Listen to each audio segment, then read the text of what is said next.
This video is going to discuss the reasons why so many empathic folks right now, people with a highly sensitive nervous system, are feeling exhausted at this time. It's about mid-2026, the time of filming this video, and this might be you right now.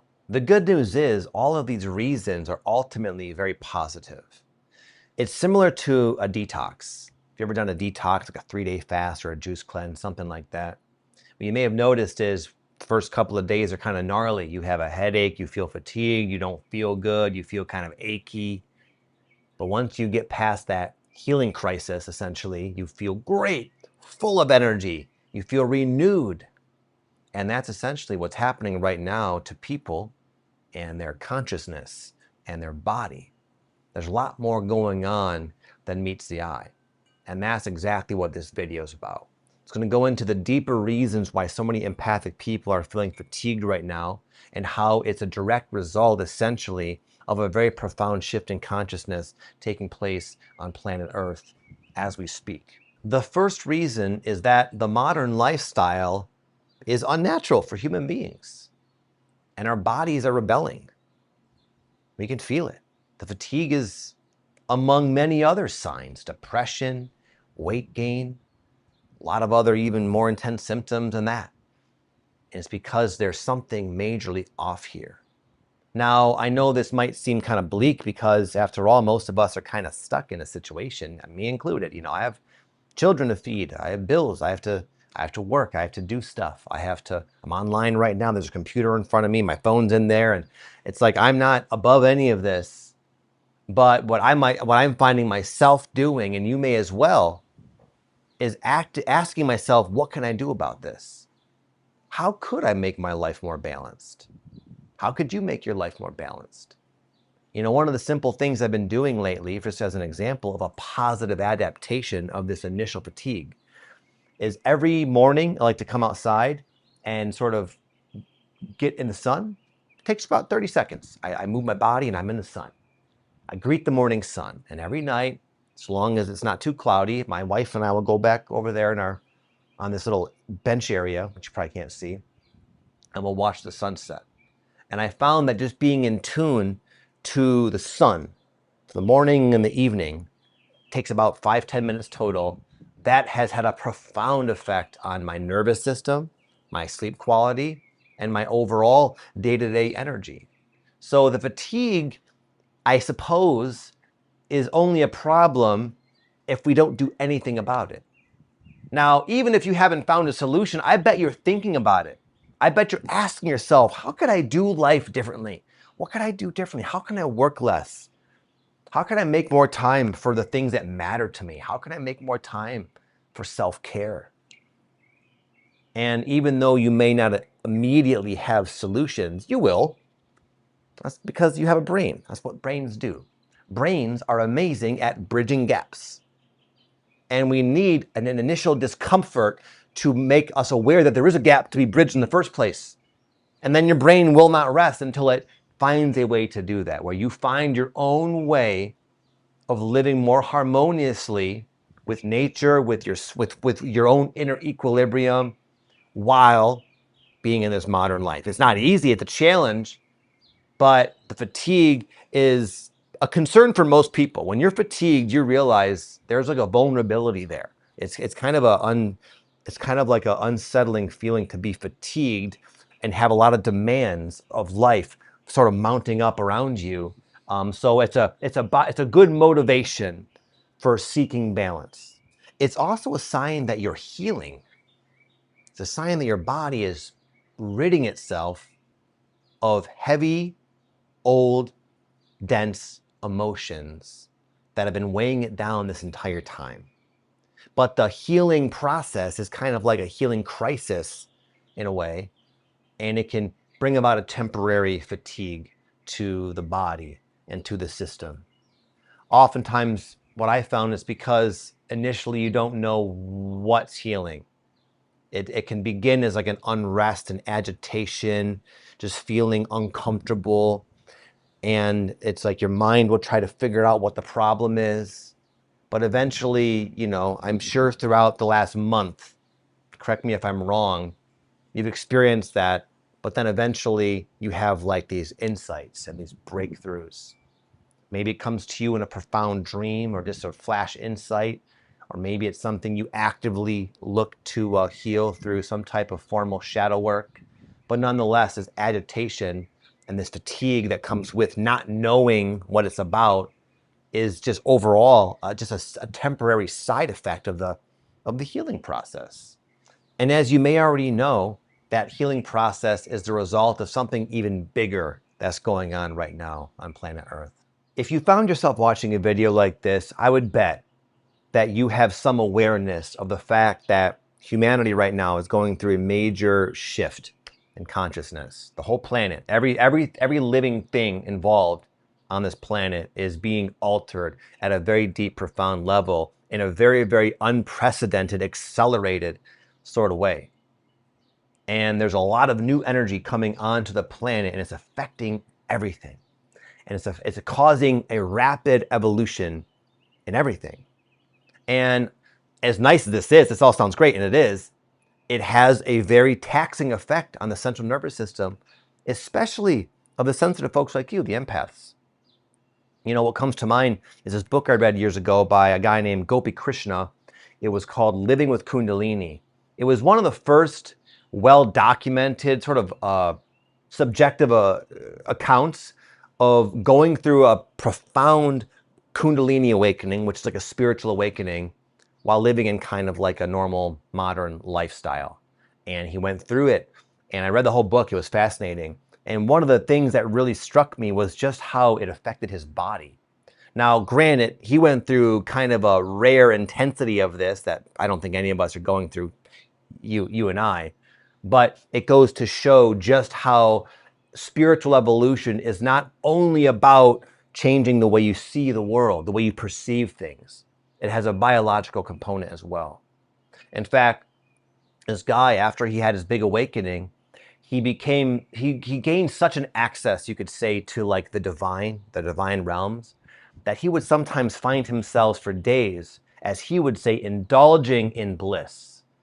He could just close his eyes and just go and like merge with God, essentially, and feel divine ecstasy just coursing through his entire body, just enveloped in golden, godly bliss, basically.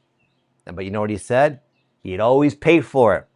If he did that too much, too often, too deeply, he would find himself sometimes literally bedridden for days, weeks sometimes. He came this close to dying. His body almost gave out because it wasn't yet wired to be able to kind of hold that type of frequency.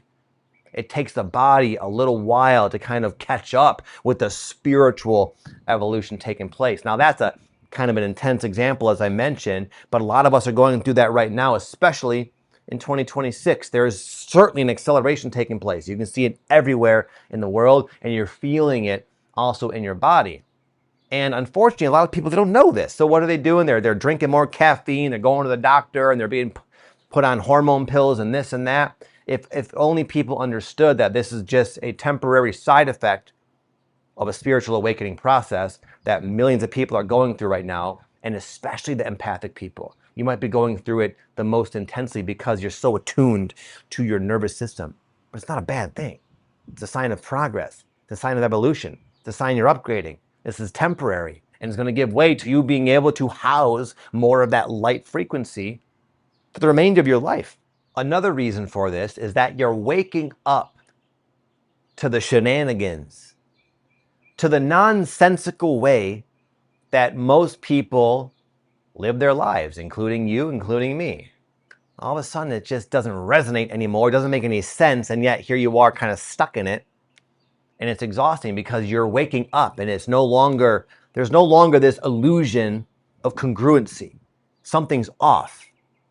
I'll give kind of a funny example that I noticed years ago, and I bet some of you can relate, actually.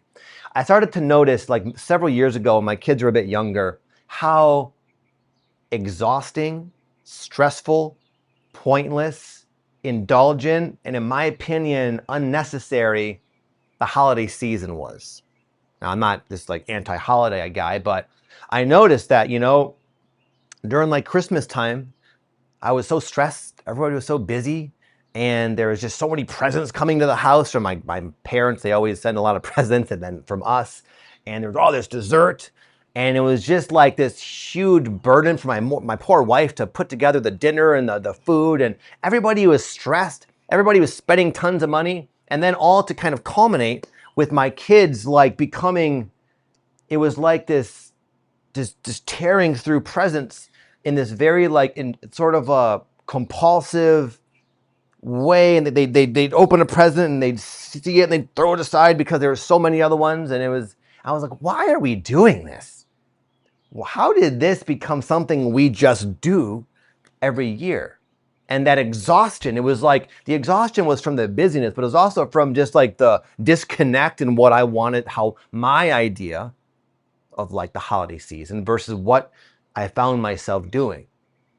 So that exhaustion, in a sense, served me because it was a sign that something's off. This will work both ways, by the way. When something is in alignment, for example, my wife and I go back there every night. We watch the sunset, kind of over the hills over there, and it's this quiet, peaceful thing, and my soul is just like singing, like a little hummingbird. If you imagine a hummingbird and the vibes it gives off, that happens to me in my body when I spend time in nature, when I do something as simple as that. So my point is, like, you're becoming more discerning now because of this evolution, because you are waking up right now and you're realizing what does what I just described, like the hummingbird, and you're realizing what does not. And the fatigue is when you continue to do something that you now know and feel is out of alignment. The third reason is that your soul is screaming, begging for something fulfilling, something that lights it up. If you look at energy, it's kind of a funny thing. I remember a long time ago, I think back in the late 2010 or something, I took my wife to see the Rolling Stones. And at that time, I think Mick Jagger was like in his mid 70s or something crazy. And I was blown away by how that man danced around on stage. I was literally, he looked like we had like bad seats, so you could barely see him. But it was like, you would have swore it was like some 25-year-old guy in like tip-top Olympic level shape. How do you think that is? I know the drugs and alcohol certainly didn't help him. his lifestyle probably wasn't even conducive, but what happened, he was filled with spirit. He was fueled with something that you might be longing for right now. Another example is seeing Tony Robbins a long time ago. Oh, like not as long. 5 years ago, I went to Date with Destiny and I saw Tony Robbins on stage. And this guy would go for like 8 hours. In fact, people used to joke that he'd be on stage for 8 hours just going nuts, not even taking a little bathroom break. How does someone in his mid-60s do that? And he actually talked about this at Date with Destiny. He's like, you might wonder how I do this. He says, something fuels me, he said.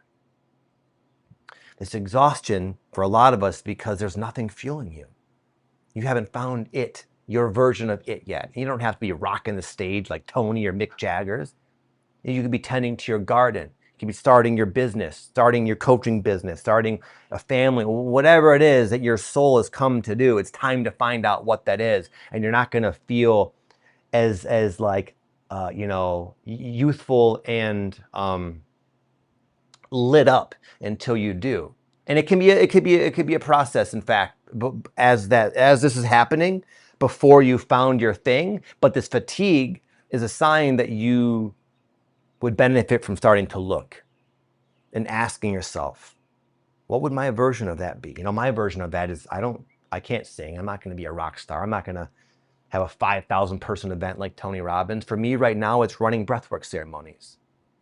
That to me, and also I have other things, making these YouTube videos. In fact, it's case in point, I went to my martial arts class yesterday, and Saturday is always sparring. It's like an hour of kickboxing sparring, very exhausting. And the coach, Dean, for some cruel reason, what he did is he made the rest periods not just 1 minute, he made them 15 seconds. 15-second rest period for like an hour, sparring nonstop. And it cooked me, man. It cooked my nervous system. And I woke up feeling very fatigued. I did. But then I did my little routine, And now that I'm filming this video, because that's my version of this, I feel like I'm 20 years old. I'll probably crash later, but nonetheless, it's like when you have that, when you're high on spirit, when you're filled with your soul's sort of purpose, you will find that energy is a lot less of an issue. Another reason for the fatigue might be the transition you're in. A lot of empaths right now are going through a big life transition, kind of like the result of all of what I just said, the internal evolution, the seeking of your purpose, usually result in a lot of rearranging of what your life situation looks like. And that in itself can be taxing, not only for the reasons of the practical things, like maybe you're moving or maybe you're doing something that, requires a lot of physical energy. A lot of the energy drain comes from the mind trying to keep a handle on the rate of change you might be experiencing. It's beyond the mind's ability to do so, and yet it futilely tries to stay on top of everything, and you might not know how exactly everything's going to work out. You might not know where your life is heading, and that can be keep you kind of in a fight or flight mentality, where your nervous system might be kind of like on overdrive because it's just being presented with so much change at a rate it's just not used to. So it's very helpful if you relate specifically to what I just said, to like give yourself some time. Like back in the day when I was going through this, what would save me? And I still use this technique here and there. It's taking little naps. I know it's kind of like something maybe an old person or a little baby does, but I will sometimes, when I'm going through a big change like this, I will take lots of naps. In fact, when I run retreats, sometimes I have to take a nap.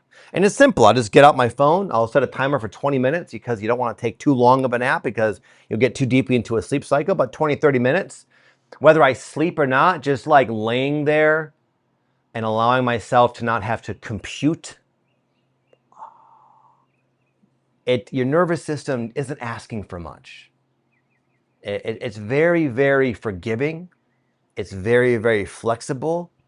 But if you just don't give it anything, it'll start to deteriorate your whole body, honestly. You'll start to sleep less, your cortisol will go through the roof, you'll gain weight, you'll have less energy, and you'll be less motivated, more stressed, and it's like this vicious cycle many people are finding themselves in. But the good news is it's okay if that's you, because very simple things can really make a big difference. Just even a few conscious breaths. In fact, right here, I dare all of you right now, if you relate to this, to do this little exercise with me that I sometimes have my coaching clients do. It's so simple. You ready? So right now, I want you to take a breath just like this. It's going to look like this.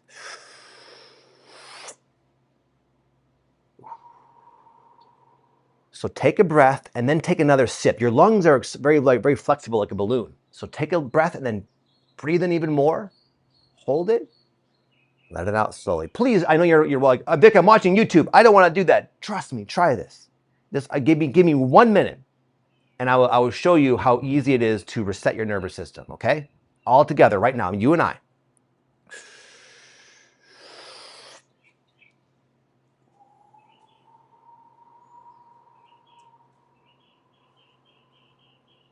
Let it out slowly. Again, here we go.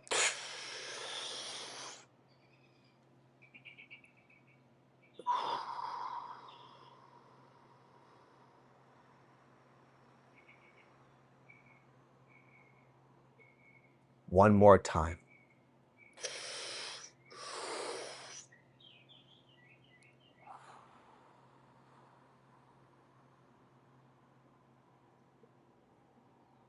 Now, I want you to close your eyes for 2 more breaths and just breathe normally through your nose. As you inhale, think to yourself in your head, I. And when you exhale, am. One more time.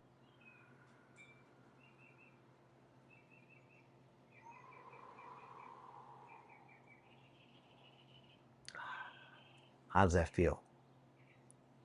I know I'm probably going to lose a lot of viewers at this exact point. My video is going to probably tank because of what I just did. But I wanted to show you how little it takes to bring about balance and harmony in your nervous system and mitigate a lot of this fatigue you're going through. In fact, if that helped you, please leave a comment down below and say, Victor, I did it, and then tell me what it was like. I'd be curious to see if it helped you or not. So remember, my friend, this fatigue is what you make of it. This fatigue can be a motivation to change your life on all levels. It can be seen in a positive way. It can be used as a clue that something inside of you is trying to find balance, trying to find harmony.